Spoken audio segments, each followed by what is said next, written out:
بسم اللہ الرحمن الرحیم۔ اعوذ باللہ من الشیطان الرجیم۔ بسم اللہ الرحمن الرحیم۔ الحمد للہ رب العالمین، والصلاة والسلام علی اشرف الانبیاء والمرسلین وعلی آلہ الطیبین الطاہرین، لا سیما بقیۃ اللہ العظم۔ اما بعد فقد قال اللہ الحکیم فی کتابہ الکریم۔ بسم اللہ الرحمن الرحیم۔ وما ينطق عن الهوى ان هو الا وحی یوحی۔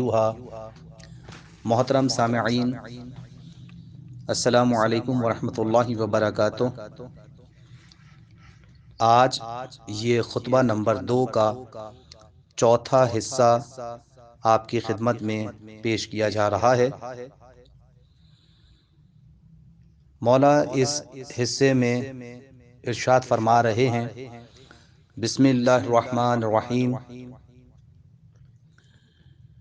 ہم موضع سرہ ولجأ امرہ وعیبۃ علمہ وموئل حکمہ وکہوف کتبہ وجبال دینہ بہم اقام انہاء الظہر واذہب ارتعاد فرائسہ۔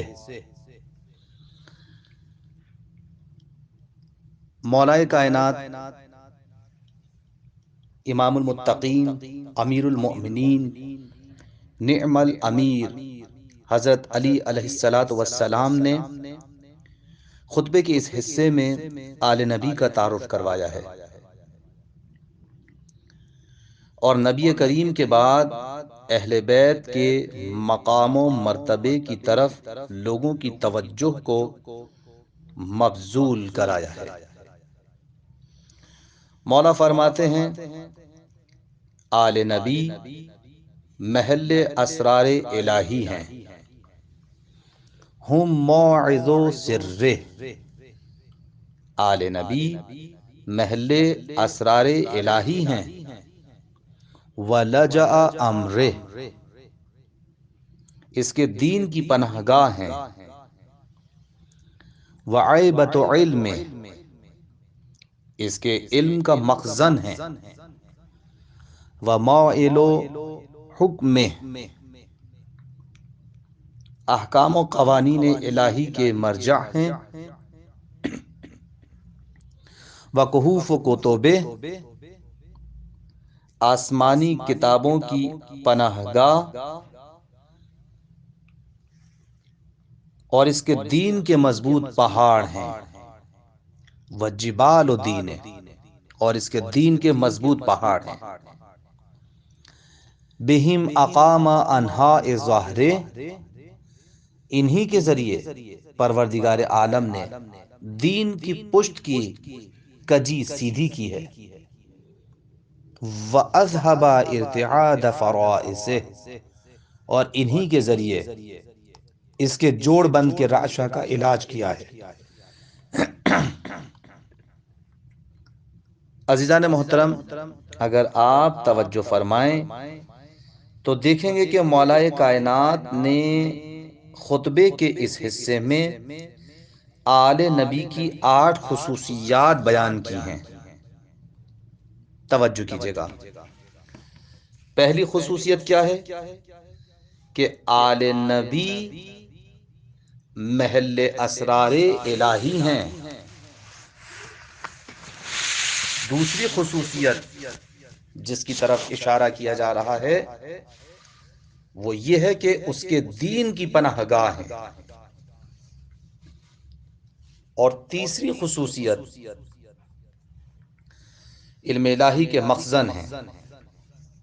چوتھی خصوصیت جو مولا کائنات نے آل نبی کا تعارف کروانے کے لیے بیان کی ہے وہ یہ ہے کہ احکام اور قوانین الہی کے مرجع ہیں۔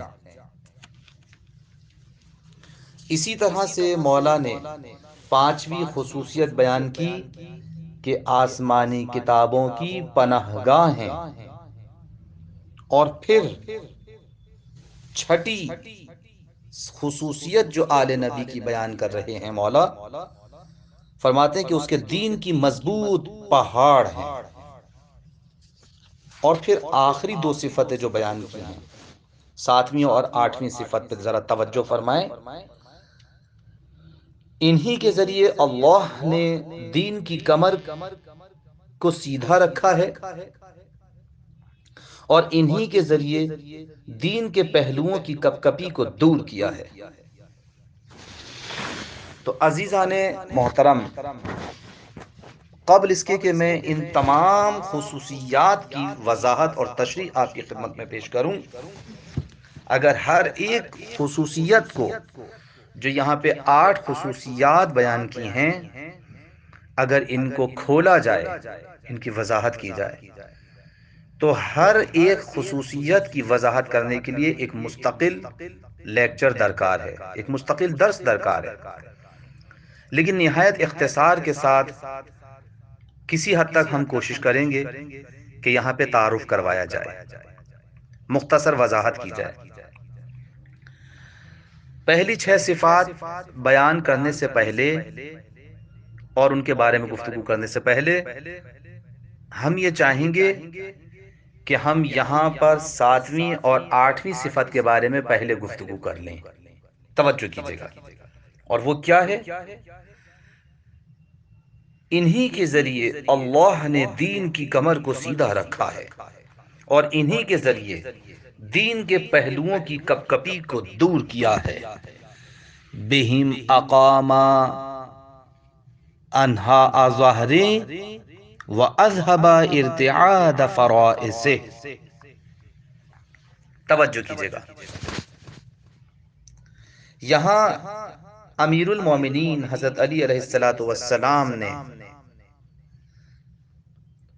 نہایت مختصر الفاظ میں عظیم تاریخی حقیقت کی طرف توجہ دلائی ہے۔ پیغمبر اسلام صلی اللہ علیہ وآلہ وسلم کے زمانے سے لے کر آج تک اہل بیت علیہم السلام ہی نے دین کی کمر کے خم کو سیدھا رکھا ہے۔ یہ جو آج میں آپ کے سامنے جملے بیان کر رہا ہوں کہ جنہیں مولائے کائنات نے بیان کیا ہے، اگر ان کو صحیح طور پر میں پہنچانے میں کامیاب ہو گیا تو میں سمجھوں گا کہ آج کے درس کی ہماری محنت سعارت ہو جائے گی۔ پورے خطبے کا ماحصل ہے یہ حصہ، توجہ کیجئے گا، توجہ فرمائیں۔ نبی اکرم صلی اللہ علیہ وآلہ وسلم حضور سرور کائنات نے اپنی زندگی میں بھی اس کا تجربہ کروایا ہے کہ اگر دین کی قیادت پر اہل بیت علیہ السلام ہوں گے تو دین کامیاب رہے گا، ورنہ دین دشمنوں کی یلغار اور سازشوں کے مقابلے میں کمزور ہو کر اس کی کمر خمیدہ ہو جائے گی۔ لیکن اگر اس کے باوجود بھی دین کی قیادت کو ان کے حوالے نہ کیا گیا تو دین نابود ہو جائے گا، اور اگر اس وقت بھی قیادت دین اہل بیت علیہ السلام کے سپرد کر دی گئی تو ان میں اتنی صلاحیت ہے کہ وہ پھر دین کی کمر کے خم کو دور کر کے اسے سیدھا کر سکتے ہیں۔ پیغمبر اکرم صلی اللہ علیہ وآلہ وسلم نے اپنی زندگی میں اس سلسلے میں 2 اہم تجربے کروائے ہیں۔ توجہ کیجئے گا، خاص طور پر میں آپ کی توجہ کو مکمل طور پر چاہوں گا کہ جو 2 تجربے آج میں آپ کے سامنے پیش کر رہا ہوں یہ آپ کی زندگی میں ایک انقلاب پیدا کر سکتے ہیں کہ جسے پیغمبر اکرم صلی اللہ علیہ وآلہ وسلم نے اپنی زندگی میں مسلمانوں کے سامنے کروایا ہے۔ آپ سوچ رہے ہیں نا کہ وہ 2 تجربے کون سے ہیں کہ جو پیغمبر اکرم صلی اللہ علیہ وآلہ وسلم نے مسلمانوں کو کروائے ہیں؟ وہ 2 تجربے، ایک خیبر کے میدان میں ہے اور دوسرا مباہلہ کے میدان میں تجربہ کروایا ہے۔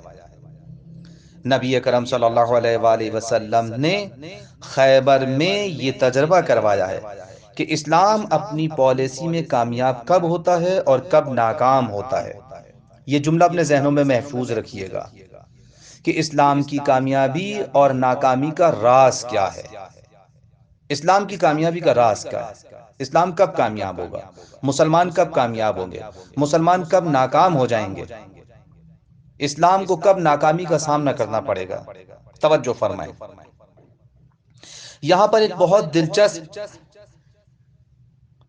ایک عمدہ تبصرہ میں آپ کی خدمت میں پیش کرنا چاہتا ہوں کہ جسے مولانا سید غلام عسکری اعلی اللہ مقامہ نے پیش کیا تھا۔ مختصر طور پر میں آپ کی خدمت میں اس تبصرے کو آپ کی خدمت میں پیش کرنا چاہوں گا، ملاحظہ فرمائیں، توجہ کیجئے گا۔ ایک سوال ہے کہ مجھے اپنے گھر کی عزت سے جتنی محبت ہو سکتی ہے، پیغمبر اسلام کو، اسلام کی عزت سے اتنی محبت ہے یا نہیں؟ یہ ایک سوال ہے، بتائیے۔ ہر مسلمان جواب دے گا یقیناً پیغمبر اسلام کو اس سے کہیں زیادہ محبت ہے، نبی کریم کو اسلام کی عزت کا 1000 گنا زیادہ خیال ہے۔ بلکہ اگر میرے گھر میں کوئی بدتمیز بچہ ہو، توجہ کیجئے گا، تو میں ہرگز نہیں چاہوں گا کہ وہ میرے دوستوں یا مہمانوں کے سامنے آئے، تاکہ میرے گھر کا جو عیب ہے وہ گھر کے باہر میرے دوستوں کی نظر میں نہ آ سکے۔ کسی مسلمان کو اس بات سے اختلاف نہیں ہوگا، تو جب مجھے اپنے گھر سے محبت ہے اور میں نہیں چاہتا کہ میرے گھر کا عیب کسی دوسرے کو معلوم ہو، تو کیا میں یہ گوارا کر سکتا ہوں کہ جو میری عزت کا دشمن ہے اس کے سامنے اس بچے کو آنے دوں اور وہ میری بے عزتی کرے؟ جب دوست کے سامنے مجھے پسند نہیں ہے اس بچے کا آنا، تو دشمن کے سامنے میں کیسے گوارا کروں گا؟ بات واضح ہو رہی ہے نا؟ توجہ فرمائیں۔ اب مجھے اس نفسیاتی بات سمجھنے کے بعد مسلمان بتائیں کہ جنگ خیبر میں کیا ہوا۔ خیبر میں پیغمبر اکرم صلی اللہ علیہ وآلہ وسلم، پیغمبر گرامی قدر، 3 دن تک اپنے خیمے سے باہر نہیں نکلتے۔ جب پیغمبر اسلام 3 دن تک باہر نہیں نکلتے ہیں تو مسلمان قلعہ قموس کو فتح کرنے کے لیے اپنی مرضی سے روزانہ ایک سردار منتخب کر کے قلعے پر حملہ کرنے جاتے تھے۔ قلعے سے جب یہودیوں نے تیر بارانی کی اور حملہ کیا تو مسلمان فاتح ہونے کے بجائے بھاگ کر میدان سے واپس آتے تھے۔ مسلمان 3 دن تک مسلسل یہی ہوتا رہا، مسلمان جاتے رہے اور واپس آتے رہے، مسلسل 3 دن تک یہی ہوتا رہا۔ توجہ کیجئے۔ تیسرے دن کی شام کو پیغمبر اسلام نے خیمے سے نکل کر اعلان فرمایا۔ کیا تھا وہ اعلان؟ وہ عالمی اعلان تھا، وہ باقی رہنے والا اعلان تھا، جسے تمام شیعہ اور اہل سنت کتب تاریخ نے اپنی اپنی کتابوں میں گویا یوں کہا جائے کہ سنہری لفظوں سے رقم کیا ہے۔ وہ اعلان کیا تھا؟ حضور نے جو فرمایا تھا، لَأُعْتِيَنَّ الرَّایَةَ غَدًا رَجُلًا کَرَّارًا غَیْرَ فَرَّارٍ، میں کل صبح اس شخص کو علم دوں گا جو مرد ہوگا، جو بڑھ بڑھ کر حملے کرے گا، بھاگے گا نہیں، وہ خدا اور رسول سے محبت کرتا ہوگا، خدا اور رسول اس سے محبت کرتے ہوں گے۔ عزیزان محترم ذرا توجہ فرمائیں، پیغمبر گرامی قدر یہ حدیث سنا کر چلے گئے اور اس کے بعد دوسرے دن علی گئے اور قلعہ فتح کر کے واپس پلٹے۔ یہاں ایک سوال پیدا ہوتا ہے، توجہ کیجئے گا، کہ حضور کو یہ معلوم تھا کہ ان کے لشکر میں وہ کون ہے جو بہادر ہے اور وہ کون ہے جو بہادر نہیں ہے؟ معلوم تھا نا؟ اچھا، پیغمبر اکرم کو علم غیب کی بنا پر بھی معلوم تھا کہ مسلمانوں میں کون لشکر لے کر جائے گا تو بھاگے گا نہیں، اور کون جائے گا تو بھاگے گا۔ ملاحظہ فرمائیں، اگر پیغمبر کے علم غیب سے قطع نظر بھی کر لی جائے تب بھی پیغمبر کم از کم خیبر کے میدان میں یہ جانتے تھے کہ کون بھاگے گا اور کون لڑے گا، اس لیے کہ وہ اس سے پہلے احد کی لڑائی دیکھ چکے تھے اور مسلمانوں کو پہچان چکے تھے۔ یہ سوچنا پڑے گا کہ آخر اس کی کیا وجہ ہے کہ میں تو یہ گوارا نہیں کرتا کہ میرے گھر کا وہ بچہ جو میری عزت کا خاتمہ کر سکتا ہے، میری ذلت اور رسوائی کا سبب بنے، وہ گھر کے باہر میرے دوست کے سامنے آئے، مگر پیغمبر گرامی قدر نے یہ کیسے پسند کر لیا کہ وہ مسلمان جو جم کر لڑ نہیں سکتے وہ لشکر لے کر جائیں اور بھاگیں؟ جی عزیزان محترم، یہ ہے وہ مقام جو مقام فکر ہے، جو مقام تدبر ہے۔ جب نبی کے پاس ایک ہے، چاہے وہ کوئی بھی ہو، اس سے مجھے غرض نہیں ہے، لیکن اتنا تاریخ بتا رہی ہے کہ پیغمبر کے پاس ایک ہے جو بھاگے گا نہیں، ایک ہے جس کے لیے نبی کہتے ہیں وہ مرد ہے، وہ کرار ہے، وہ بھاگے گا نہیں۔ تو یا رسول اللہ، جب آپ کے پاس نہ بھاگنے والا جوان مرد میدان موجود ہے تو اسے 3 دن کی شکست کے بعد کیوں بھیجتے ہیں؟ آپ نے اسے پہلے دن ہی کیوں نہ بھیج دیا؟ توجہ ہے نا؟ یہودیوں کے دشمن مجمع کے سامنے جب مسلمان لشکر بھاگتا تھا تو یہودی ہنستے تھے۔ یہ ہے لا الہ الا اللہ کہنے والے، یہ ہے محمد رسول اللہ کہنے والے، یہ ہے قرآن کو سینے سے لگانے والے، یہ ہے کعبے کو سجدہ کرنے والے، جو تیروں اور تلواروں کے مقابلے میں ٹھہر نہیں سکتے۔ تو سوچئے کہ جب لشکر 3 دن تک واپس آیا تو دشمن اسلام پر ہنس رہا تھا یا نہیں؟ اور جب دشمن اسلام پر ہنس رہا تھا تو اسلام کی رسوائی ہو رہی تھی یا نہیں؟ مجھے نہیں گوارا کہ میرے گھر کا یہ بدتمیز بچہ گھر کے باہر آئے تاکہ دوست کے سامنے گھر کا عیب نہ کھلے۔ پھر کیا وجہ ہے کہ جب پیغمبر، جب نبی کریم کو اسلام کی عزت 1000 گنا زیادہ عزیز ہے تو پھر بہادر جوان رکھنے کے بعد بھی پہلے دن نہیں بھیجتے ہیں، پہلے اسلام کے نام پر فرار کا دھبا آنا برداشت کرتے ہیں؟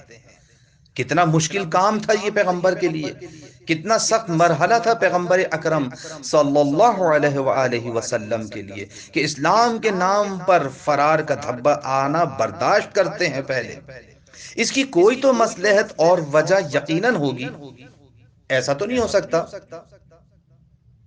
کہ بغیر مصلحت و وجہ کے اس چیز کو برداشت کر لیا جائے۔ نہیں، اس کا مطلب یہ ہے کہ پیغمبر اکرم خیبر کے میدان میں کوئی بہت بڑا مسئلہ حل کرنا چاہتے ہیں۔ عزیزان محترم، وہ کون سا مسئلہ تھا کہ جسے پیغمبر اکرم صلی اللہ علیہ وآلہ وسلم خیبر کے میدان میں حل کرنا چاہتے ہیں؟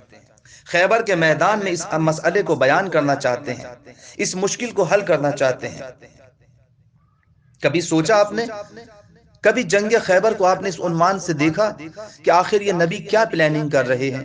نبی کے دل و دماغ میں کیا بات محفوظ ہے؟ وہ کس چیز کو حل کرنا چاہتے ہیں؟ آخر اتنی بڑی مشکل کو کیوں برداشت کرنے کے لیے تیار ہیں؟ مجھ جیسا، آپ جیسا عام انسان اپنے گھر کی عزت کے اوپر حرف آنا برداشت نہیں کرتا، تو پیغمبر اکرم صلی اللہ علیہ وآلہ وسلم کے جن کی خاک پا پہ ہماری جانیں قربان، کہ جنہیں اسلام کی عزت و وقار سب سے زیادہ عزیز ہے، سارے انبیاء ان کی عزت کا مقابلہ نہیں کر سکتے، اور پیغمبر اسلام کی عزت کے خاطر تکلیفیں اٹھاتے ہیں، تکلیفیں برداشت کرتے ہیں۔ لیکن آج خیبر کے میدان میں پیغمبر یہ کیا کر رہے ہیں؟ کیوں برداشت کر رہے ہیں اس مشکل کو، اس فرار کے دھبے کے آنے کو کیوں برداشت کر رہے ہیں؟ اس کا مطلب یہ ہے کہ پھر پیغمبر کے پیش نظر کوئی ایک اتنا اہم مسئلہ ہے کہ جس کے لیے سب کچھ برداشت کرنے کے لیے پیغمبر سرور کائنات سردار انبیاء تیار ہیں۔ سارے مسلمان، اب ذرا وہاں کا سنیں، سارے مسلمان صبح کو نبی کریم کے خیمے کے باہر جمع ہیں۔ حضور علم لے کر خیمے سے باہر نکلے اور سوال کیا، علی کہاں ہیں؟ یہی ہوا تھا نا، خیمے سے باہر نکلے، علم ہاتھ میں ہے، علم آگے آگے ہے، اور خود علم پکڑ کر ہاتھ میں علم لے کر نکلے، اور جب باہر نکلے ہیں تو سارا لشکر علم کو دیکھ رہا ہے۔ اس کا مطلب یہ ہے کہ میدان جہاد میں نبی کریم صلی اللہ علیہ وآلہ وسلم کا علم عنایت کرنا اور علم کی زیارت کرنا یہ سنت صحابہ ہے۔ غور کیا آپ نے؟ سوال کیا، علی کہاں ہے؟ علی آئے، علم علی مولا کے ہاتھ میں دیا. کس نے؟ نبی کریم صلی اللہ علیہ وآلہ وسلم نے. علم عطا کرنا پیغمبر کی سنت ہے. علم کی زیارت کرنا سنت صحابہ ہے. غور کیا آپ نے؟ ہماری جانیں قربان عظمت صحابہ پر کہ جو مولا کائنات کے ساتھ ساتھ رہے، جنہوں نے پیغمبر کے اوپر اپنی جانیں قربان کی ہیں، جنہوں نے پیغمبر کی عزت و وقار پہ اپنی جانیں دی ہیں. ہماری جانیں قربان ہیں ایسے مولا پر، ایسے صحابہ کرام پر. جی علم علی کے ہاتھ میں دیا. علم علی مولا کے ہاتھ میں دیا. مولا علی علم لے کر چلے، پیچھے پیچھے لشکر چلا. وہی لشکر جو کل گیا تھا، توجہ کیجئے گا، وہی لشکر جو کل گیا تھا. نبی کریم نے لشکر نہیں بدلا. وہی لشکر جو کل گیا تھا، وہی لشکر جو پرسوں گیا تھا، وہی لشکر جو ترسوں گیا تھا. نبی کریم نے لشکر نہیں بدلا، صرف سردار لشکر بدلا ہے. 3 دن پہلے جو لشکر گیا تھا خدا کو مانتا تھا، نبی کا کلمہ پڑھتا تھا، قرآن کو کتاب الہی سمجھتا تھا، نمازیں ادا کرتا تھا، اسلام کی ہر بات مانتا تھا. جو عقیدے پہلے دن تھے وہی عقیدے دوسرے دن تھے، وہی عقیدے تیسرے دن بھی تھے، اور وہی عقیدے آج چوتھے دن بھی تھے. خدا و رسول اور قرآن اور کعبے کا ماننے والا مسلمان پہلے 3 دن بھی گیا تھا اور آج چوتھے دن بھی گیا تھا. لیکن صورتحال یہ ہے کہ پہلے مسلمان بھاگتا رہا، حالانکہ خدا کا سجدہ گزار تھا، رسول اسلام کا کلمہ گو تھا، اور اس قرآن پر ایمان رکھتا تھا جس میں لکھا ہے میدان جہاد سے بھاگنا گناہ کبیرہ ہے. اسی قرآن کو سینے سے لگائے، توجہ کیجئے گا، اسی قرآن کو سینے سے لگائے رہا مگر میدان سے بھاگتا رہا. اچھا آپ بتائیں کہ جب میں لشکر لے کر جاؤں اور لڑنے کے بجائے میدان سے بھاگ کر چلا آؤں تو میں مسلمانوں کو اسلام کے راستے پر لے کر جا رہا ہوں یا اسلام کا راستہ چھوڑ دیا ہے؟ ظاہر ہے کہ جب میدان جہاد سے مسلمانوں نے قدم ہٹائے تو خدا کی بات کی نافرمانی کی، پیغمبر اکرم صلی اللہ علیہ وآلہ وسلم کی بات کی نافرمانی کی، اور ان کے حکم کے خلاف طرز عمل اختیار کیا. ایسا ہی ہے نا؟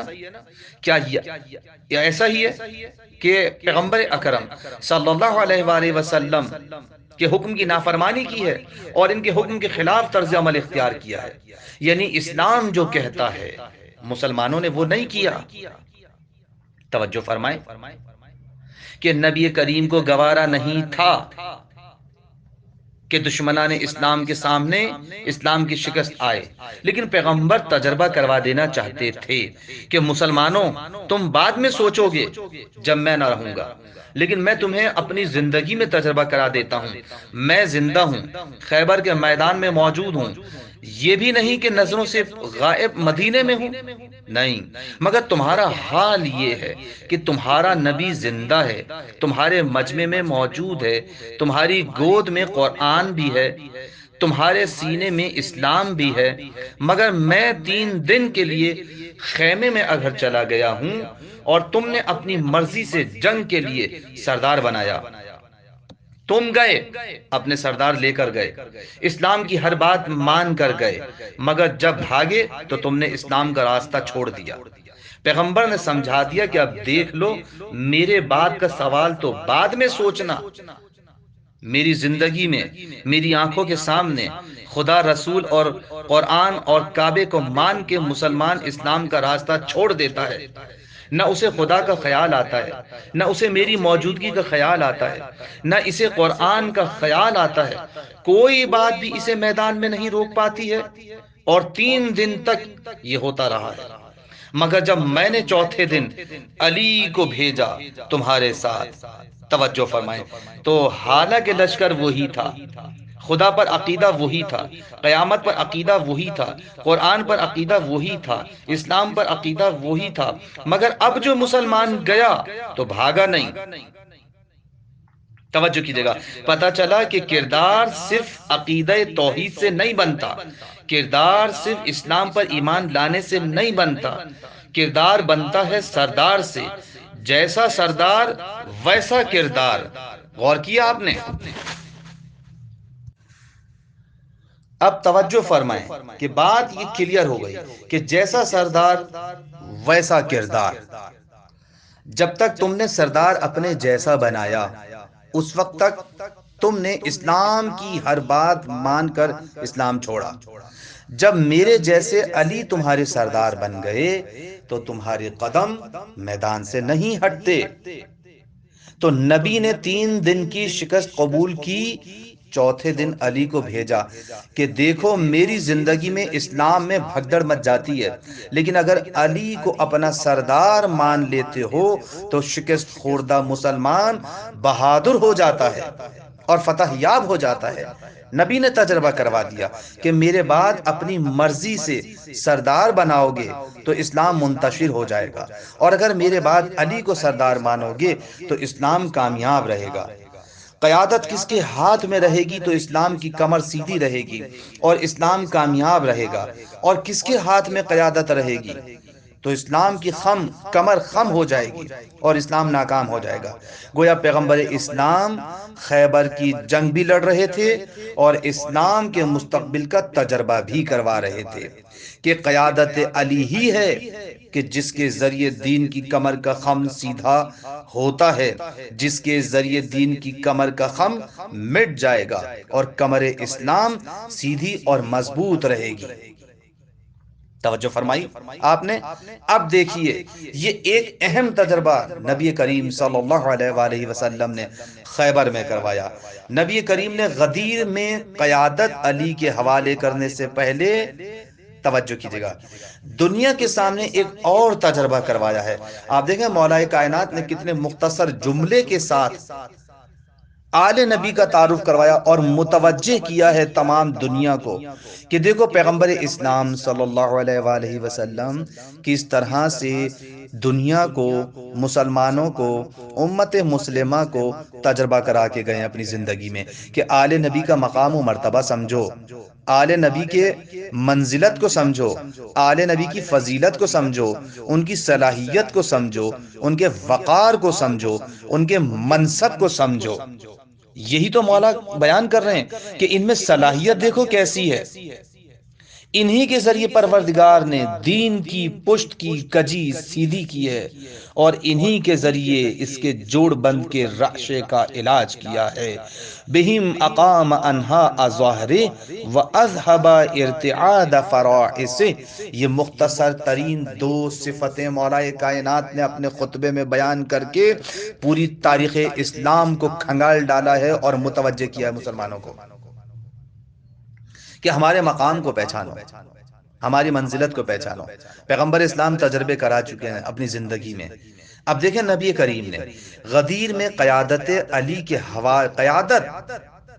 حوالے کرنے سے پہلے دنیا کے سامنے ایک اور تجربہ کروایا کہ جب میرے اہل بیت اسلام کی مدد پر آتے ہیں تو اسلام کامیاب رہتا ہے، اور اگر یہ لوگ اس کی مدد پر نہیں ہوتے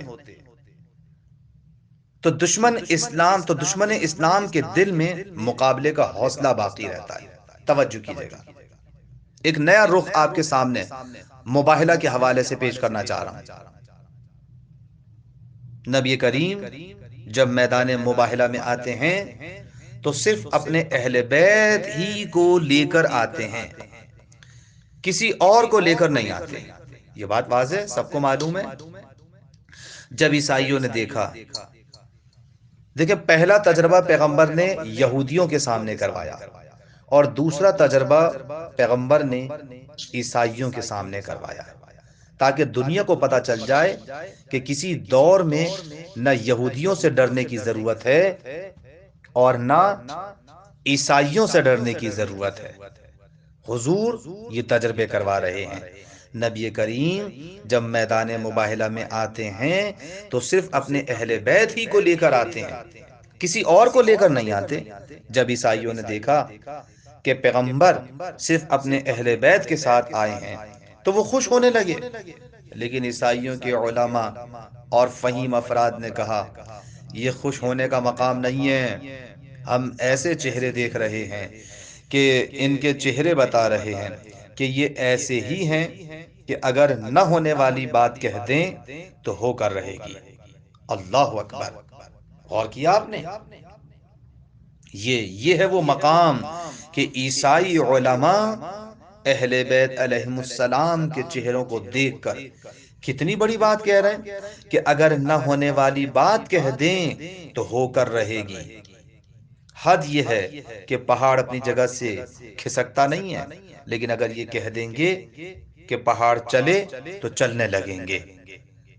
اس کا مطلب یہ ہے کہ آپ دیکھیں عیسائیوں کا عقیدہ یہ ہے، ان کے علماء کا نظریہ یہ ہے کہ ہم ایسے چہرے دیکھ رہے ہیں کہ خدا کی قسم پہاڑ اپنی جگہ سے کھسکتا نہیں ہے، لیکن ان کا تصرف اتنا ہے کائنات کے اوپر کہ اگر پہاڑوں کو چلنے کا حکم دے دیں تو پہاڑ اپنی جگہ چھوڑ کر چلنا شروع کر دیں گے۔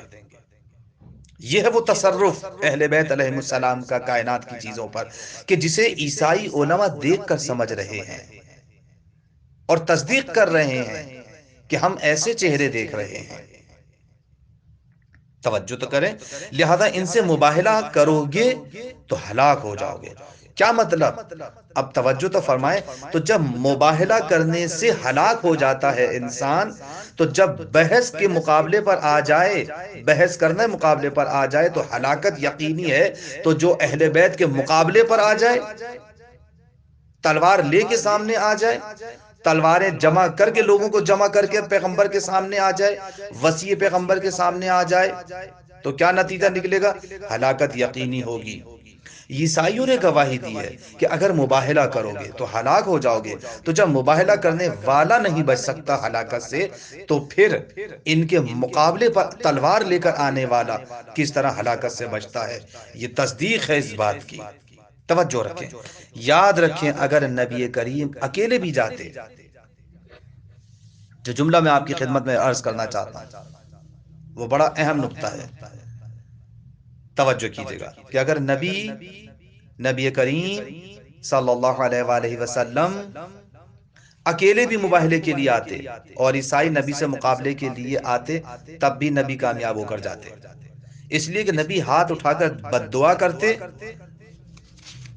اور جب بد دعا کرتے نبی کریم صلی اللہ علیہ وآلہ وسلم تو عذاب نازل ہوتا اور پوری عیسائی قوم تباہ ہو جاتی اور اسلام فتح یاب ہوتا۔ لیکن اگر نبی کریم اکیلے آتے تو کیا ہوتا؟ آپ نے کبھی سوچا کہ پیغمبر اکیلے کیوں نہیں آئے؟ اکیلے آتے نہیں ہیں، سب کو لاتے نہیں ہیں۔ توجہ کیجئے گا، کیا وجہ ہے کہ پیغمبر اکیلے نہیں آئے؟ اکیلے آتے تو کیا کامیاب نہیں ہوتے؟ پیغمبر کے مقابلے پہ کوئی ٹھہر سکتا ہے؟ حضور کے مقابلے میں کسی میں طاقت ہے؟ نہیں عزیزو، کبھی یہ بات نہ سوچنا کہ پیغمبر اگر اکیلے آتے تو کامیاب نہ ہوتے، نہیں، پیغمبر اگر اکیلے بھی آتے تب بھی کامیاب ہوتے۔ جی ہاں، لیکن ہوتا کیا اگر پیغمبر اکیلے آتے؟ جی، اکیلے آنے کی صورت میں عیسائی نبی مکرم کے مقابلے میں ضرور آتے۔ توجہ کیجئے گا، اس لیے کہ جب انہیں اطلاع ملی کہ محمد صلی اللہ علیہ وآلہ وسلم آ گئے تو انہوں نے یہ فیصلہ نہیں کیا کہ ہم مباہلہ نہیں کریں گے، نہیں، ہرگز یہ فیصلہ نہیں کیا کہ ہم مباہلہ نہیں کریں گے، صلح کر لیں گے، بلکہ انہوں نے یہ طے کیا کہ دیکھیں نبی کے ساتھ آیا کون کون ہے۔ نبی اگر اہل بیت کے بجائے امت کو ساتھ لاتے تو عیسائی سوچتے خود نبی کو اپنے دین پر بھروسہ نہیں ہے، لہٰذا مباہلے کو خطرہ محسوس کرنے کی بنیاد پر اپنے عزیز نہیں لائے بلکہ غیروں کو لائے ہیں۔ اس دھوکے میں عیسائی مقابلے پر آ جاتے اور ہلاک ہو جاتے، لیکن جب اہل بیت کو نبی لے کر آتے ہیں تو اہل بیت علیہ السلام کو دیکھ کر مقابلے پر آنے کا حوصلہ ہی نہیں پیدا ہوتا دشمن کے اندر۔ غور کیا آپ نے؟ نبی اکیلے آ سکتے تھے، لیکن اکیلے آتے تو دنیا سمجھتی اسلام اپنی پالیسی میں تب کامیاب رہے گا جب اسلام کی مدد پر نبی آئیں گے، مگر اہل بیت کو لا کر نبی نے بتایا میں اکیلا آتا تو تم مقابلہ کرتے اور ہلاک ہوتے، تب اسلام فاتح ہوتا۔ آل محمد کو لے کر آیا تو باطل کے دل میں مقابلے کی طاقت ہی نہیں پیدا ہوتی ہے۔ یہ تھا وہ فلسفہ پیغمبر اکرم صلی اللہ علیہ وآلہ وسلم کا کہ سب کو لاتے نہیں ہیں، اکیلے آتے نہیں ہیں، بس نبی کریم نے تجربہ کرایا ہے کہ اگر میرے بعد، اگر میرے اہل بیت علیہ السلام اسلام کی مدد پر رہیں گے تو اسلام کی خارجہ پالیسی اتنی باوقار رہے گی کہ دشمن مقابلے کی ہمت ہی نہ کرے گا۔ غور کیا آپ نے؟ یاد رکھیں کہ اگر اہل بیت کی صورت میں یہ عظیم لنگر الہی نہ ہوتے تو دشمنان دین کی یلغار اور شدید سازشوں کے طوفانوں میں کشتی دین غرق ہو جاتی۔ اہل بیت علیہ السلام دین کا لنگر ہیں۔ اس خطبے کی روشنی میں تاریخ کربلا جس کا منہ بولتا ثبوت ہے کہ اگر امام حسین اور ان کے آوان و انصار اپنی عظیم قربانیاں پیش نہ کرتے تو کشتی دین وہیں ڈوب جاتی۔ اسی طرح ائمہ اہل بیت نے ہر دور میں فکری انحرافات کے طوفانوں کے مقابلے میں کشتی دین کو بچا کر رواں دواں اور قائم رکھا ہے۔ بس پتہ چلا کہ اہل بیت علیہ السلام کا مقام و مرتبہ کیا ہے، اور یہ صفات جو مولا کائنات نے یہاں پر بیان کی ہیں، اس حصے میں مولا کائنات نے 8 صفات کا تذکرہ کیا ہے کہ مولا کائنات نے اہل بیت علیہ السلام کی ان خاص خصوصیتوں کا ذکر کیا ہے کہ دیکھو اہل بیت علیہ السلام میں یہ خصوصیات پائی جاتی ہیں۔ دیکھیں مولا کائنات نے جو اس خطبے کے حصے میں، اس چوتھے حصے میں جو پہلی صفت بیان کی تھی وہ کیا بیان کی تھی؟ ہم موضع سر، یہ لوگ راز الہی کی منزل اور امر دین کا ملجا اور ماوا ہیں۔ توجہ کیجئے گا، میں جلدی بس یہاں سے گزر رہا ہوں تاکہ کم سے صرف 10 منٹ کے اندر اس خطبے کے اس حصے کو بیان کر دیا جائے تاکہ بات مکمل ہو جائے۔ آل نبی محل اسرار الہی ہیں۔ اس فقرے میں مولا کائنات میں اس امر کی طرف توجہ دلائی ہے مولا کائنات نے کہ دین کا ذمہ دار اور سربراہ وہی ہو سکتا ہے جس کے پاس اسرار الہی موجود ہوں، کیونکہ جو نا آشنائے اسرار دین الہی ہوگا وہ بھلا دینداروں کی اور عام انسانوں کی کس طرح رہبری اور رہنمائی کر سکتا ہے؟ وہ نہیں کر سکتا۔ توجہ کیجیے گا، دوسری صفت مولا نے یہاں پر بیان کی ہے کہ وَلَجَأَ أَمْرِهِ، یعنی اس کے دین کی پناہ گاہ ہیں۔ اہل بیت علیہ السلام ہے جو دین کی پناہ گاہ ہیں۔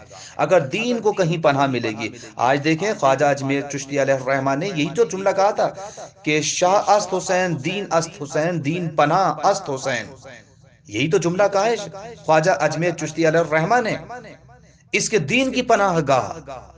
مولا کائنات نے جو جملہ 1400 سال پہلے کہا تھا خواجہ اجمیر نجمی نے، خواجہ اجمیر چشتی علیہ الرحمن نے 1400 سال کے بعد ہندوستان کی سرزمین پر اس نعرے کو بلند کیا اور بیان کیا کہ دیکھو جس طرح سے کل مولا نے اس جملے کو بیان کیا تھا، آج میرا بھی وہی عقیدہ ہے کہ حسین دین کی پناہ ہے، اہل بیت علیہ السلام دین کی پناہ ہے۔ یہ فقرہ اس امر کی طرف متوجہ کر رہا ہے کہ آل نبی ہی وہ پناہ گاہ ہیں جہاں لوگ دین اور اوامر الہی حاصل کرنے کے لیے پناہ حاصل کر سکتے ہیں۔ دین اگر ملے گا تو اہل بیت علیہ السلام سے ملے گا۔ اور پھر تیسری صفت دیکھیں مولا کائنات نے جو بیان کی ہے، وَعَيْبَةُ عِلْمِ، کیا مطلب عیبت علم؟ علم الہی کے مخزن ہیں۔ عیبہ کہتے ہیں مخزن کو، عیبت علم یعنی علم الہی کے مخزن ہیں، یعنی تمام وہ علوم کہ انسانوں کی ہدایت کے لیے جن کی ضرورت ہوتی ہے سب ان کے پاس محفوظ ہیں۔ ہدایت بشر سے متعلق کوئی ایسا علم نہیں ہے کہ جس سے وہ نا آشنا ہوں۔ اور پھر چوتھی صفت دیکھیں مولا فرماتے ہیں وَمَوْعِلُ حُکْمِهِ، وَمَوْعِلُ حِکْمِهِ، احکام و قوانین الہی کے مرجع ہیں۔ موئل کہتے ہیں مرجع، بازگشت، سرچشمہ، یعنی جہاں انسان کو پلٹ کر واپس آنا ہے وہ موئل کہلاتا ہے۔ حکم احکام الہی کے مرجع ہیں۔ یعنی انسان کہیں بھی پھرتا رہے، کسی کے پاس بھی جائے، لیکن جب دین کی مشکل آئے گی تو مرجع کون ہے؟ قوانین الہی، احکام الہی کو کون بیان کرے گا؟ وہ اہل بیت علیہ السلام کی ذات ہے۔ یہ فقرہ اس بات کی طرف اشارہ ہے کہ اگر امت اسلامی میں کسی بات پر، آیت میں کسی بات پر آپس میں اختلاف ہو جائے تو یہی آل نبی ہیں، اختلافات کی صورت میں امت کے مرجع ہیں۔ اگر ہم چاہتے ہیں کہ اپنے اختلافات کو دور کر دیں، چاہے ایک گروہ سے تعلق رکھنے والے ہوں یا مسلمان آپس میں ایک دوسرے سے اختلاف کر بیٹھیں، ایک گروہ دوسرے گروہ سے اختلاف کر بیٹھے، تو ان کے اختلاف کا واحد مرجع کون ہے کہ جہاں پر انسان اپنے ان اختلافات کو مٹا سکتا ہے؟ اگر ان سے رجوع کیا جائے گا اہل بیت علیہ السلام سے تو امت اختلاف سے محفوظ رہے گی۔ جناب سیدہ سلام اللہ علیہا، آپ کی عظمت پر ہماری جانیں قربان، آپ نے بھی اپنے خطبہ فداکیہ میں یہی بات کہی تھی کہ اللہ تعالیٰ نے امامت کو مسلمانوں میں وحدت اور اتحاد کے لیے قائم کیا ہے۔ بس امامت وحدت کا نتیجہ ہے، وحدت کا حاصل ہوگی امامت کے ذریعے سے۔ امامت ہمیں وحدت کی دعوت دیتی ہے۔ اگر مسلمان چاہتے ہیں کہ ہم میں اتحاد پیدا ہو جائے تو امامت اہل بیت پہ یقین رکھنا ہوگا۔ 14 صدیوں میں کوئی مسلمان آج تک آل نبی کے علوم و معارف میں اشکال و اعتراض وارد نہیں کر سکا۔ یہی ان کے علم و فضل اور برتری کے اقرار اور اعتراف کے لیے کافی ہے۔ بنو امیہ و بنی عباس کے دور اقتدار میں خصوصیت کے ساتھ اہل بیت کے بارے میں باریک سے باریک ضعف و ناتوانی علمی اور عملی کی تلاش میں لگے رہتے تھے۔ یہ لوگ بڑا عظیم سرمایہ اس کام پر خرچ کیا جا رہا تھا، لیکن تمام تر کوششوں اور دسیسہ کاریوں کے باوجود کبھی ایسا نہیں ہوا کہ اہل بیت سے کوئی سوال کیا گیا ہو اور انہوں نے لا علمی کا اظہار کیا ہو، بلکہ یہی اعلان کیا ہے کہ سلونی سلونی قبل ان تفقدونی۔ آپ دیکھیں ایسے ماحول کے اندر بھی جہاں پروپیگنڈے عروج پر ہوں، جہاں الزام تراشیاں اپنے اوج پر پہنچی ہوئی ہوں، لیکن ایسے ماحول میں بھی اہل بیت علیہ السلام کی عظمت پر حرف نہیں آ سکا اور کسی نے کوئی سوال کیا ہو۔ آپ دیکھیں جہاں اتنی باتیں کرنے کے لیے تیار تھے، لوگ حکومت چھیننے کے لیے تیار ہو گئے، اتنا ظلم و تشدد کیا، لیکن کوئی آج تک چھوٹے سے چھوٹی روایت اور تاریخ کی بات یہ پیش نہیں کی جا سکتی کہ اہل بیت علیہ السلام سے کبھی کسی نے سوال کیا ہو اور انہوں نے لا علمی کا اظہار کیا، بلکہ انہوں نے ہمیشہ یہی اعلان کیا ہے ممبروں پر آ کر، سلونی سلونی قبل ان تفقدونی۔ جی ہاں، آل نبی کی جانب سے یہی اعلان ہوتا رہا اور دنیا یہی کہتی رہی کہ اگر آپ نہ ہوتے تو ہم ہلاک ہو جاتے۔ تو یہ ہلاکت سے بچانے والے ہیں۔ اگر چاہتے ہو کہ ہلاکت سے بچنا چاہتے ہو تو ان کے در پر آ جاؤ۔ اسی طرح سے پھر دیکھیں مولا نے فرمایا وَقُحُوفُ كُتُبِهِ، آسمانی کتابوں کی پناہ گاہ ہیں، ان کے پاس تمام آسمانی کتابوں کا علم ہے۔ میرے دامن وقت میں گنجائش نہیں ہے ورنہ میں اس کی تفصیلات کھولتا۔ آپ دیکھیں دامن علم میں اگر گنجائش ہوتی اس کی تفصیلات بیان کرتا تو آپ کے سامنے پیش کرتا، لیکن ایک جملہ میں ضرور کہوں گا کہ کتابوں کا علم ان کے پاس کس طریقے سے ہے۔ مولا امیر المومنین حضرت علی علیہ السلام جب آغوش رسالت میں آئے تو کیا جملہ کہا تھا مولا نے؟ اور مولا نے اپنی جوانی میں بھی یہ جملہ کہا کہ مولا فرماتے ہیں خدا کی قسم اگر میرے لیے مسند بچھا دی جائے تو میں اس پر بیٹھ کر تورات والوں کو تورات کے مطابق، انجیل والوں کو انجیل کے مطابق اور قرآن والوں کو قرآن کے مطابق فیصلہ سناؤں گا۔ غور کیا آپ نے؟ اور اس وقت بھی مولا کائنات نے یہی جملہ کہا تھا کہ جب ماں کی آغوش میں خانہ کعبہ سے باہر تشریف لے کر آئے تھے اور آغوش رسالت میں دیا تھا، اور اس وقت ساری دنیا کے سامنے نبی کریم نے مولا کائنات سے فرمایا تھا کہ کچھ سناؤ، تو اس وقت بھی میرے مولا نے یہی فرمایا تھا کہ یا رسول اللہ کیا سناؤں؟ تورات سناؤں، انجیل سناؤں، زبور سناؤں یا پھر قرآن سناؤں؟ تو اس وقت یہ منظر ساری دنیا نے دیکھا، کسی نے نہیں کہا یا رسول اللہ یہ آپ نومولود بچے سے کیا کہہ رہے ہیں؟ بھلا یہ بچہ تو ابھی بول نہیں سکتا، یہ کتابوں کو کیسے سنائے گا؟